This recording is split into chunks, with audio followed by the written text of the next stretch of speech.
Social media's impact on political discourse and political culture.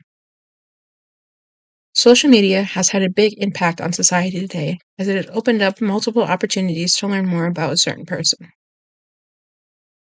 Although social media has had a positive impact on the world, social media can also have a negative impact on the world as well.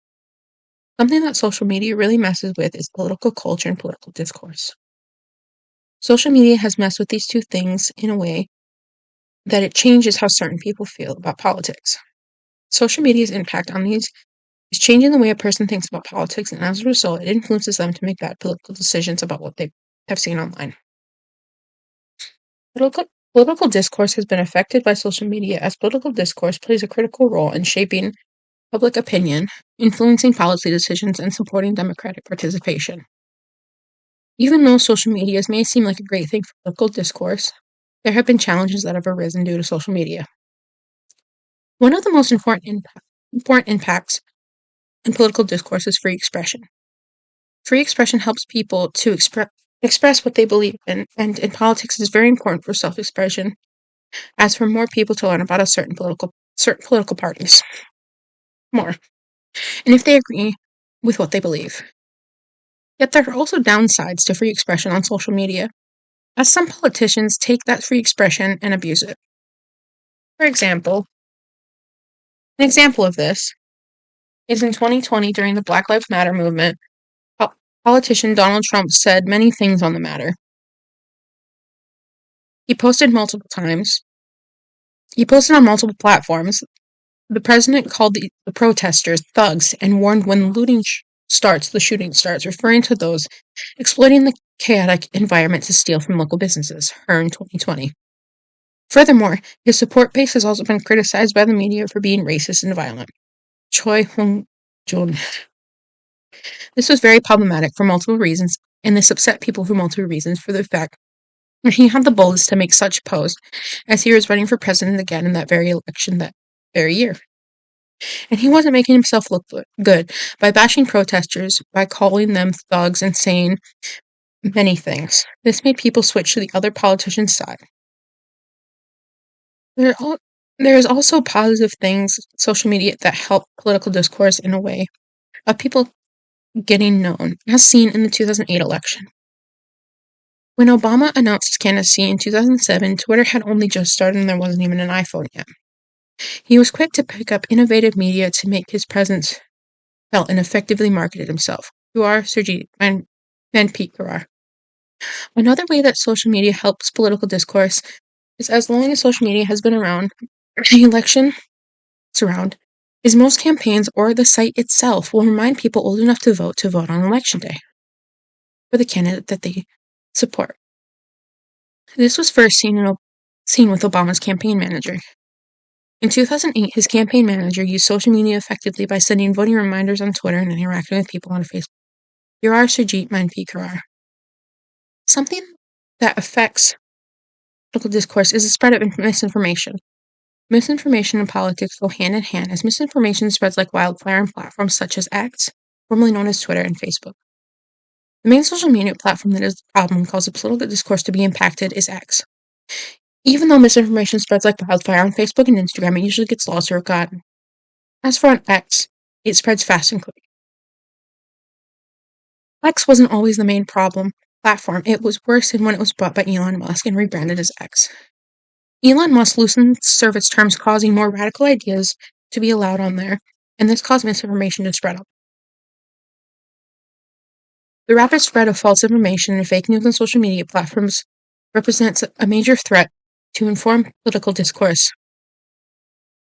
The anonymity and virality online platforms make it much easier for malicious actors to manipulate public opinion and undermine trust in legitimate sources of information. Sahar Fatim and Aramagash.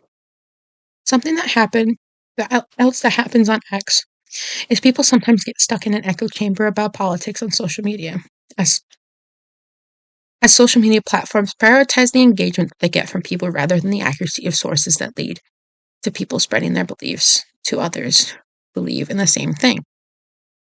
And they get stuck in what's known as an echo chamber.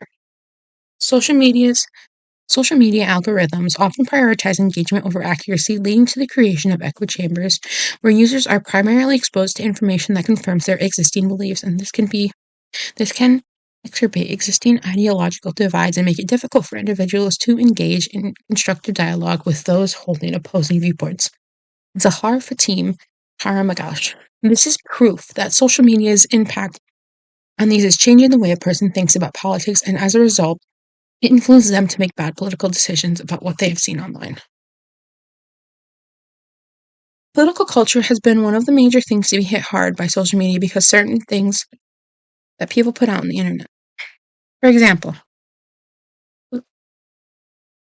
political campaigns that are seen on social media because it can mess with the political views that certain persons has if they see the person that they were wanting to vote for getting hate for what they believe. One way social media affects political cultures, even though political culture and political discourse are different, one thing that they have in common is echo chambers. Sometimes in political culture, echo chambers happen, but different from political discourse is in political culture, people can sometimes break out of the echo chamber that they have been in for so long and see from different viewpoints. BYU student Abby Bjorkman said social media has helped her see views beyond her own community, which is predominantly white. Especially with the Black Lives Matter movement, I have been able to educate myself on others' experiences in America besides my own, which was the perspective of a white female. Merkley Lees. Political culture is also vastly affected because most teenagers and young adults use their social media as news sources and believe what they see is a very reliable source, as they have grown with these sites and believe most things that they see on these sites. Another recent Pew Research Center study shows that people who turn social media stay up to date on current events generally pay less attention to and are less knowledgeable about the news and politics. The study found that 48% of young adults ages 18 to 29 fall into this category and primarily get their news from social media. Merkley Lees. This is more proof on how social media impacts how social media's impact on these is changing the way a person thinks about politics, and as a result, it influences them to make bad political decisions about what they've seen online. Social media's impact on these is changing the way a person thinks about politics, and as a result, it influences them to make bad political decisions about what they've seen online. Social media is a big deal when it comes to these issues, as it can either have a positive effect or a negative effect. Political culture and political discourse should not have to face these challenges due to social media. Research is a very important thing for people to do before making decisions about politics, and social media is not the reliable source.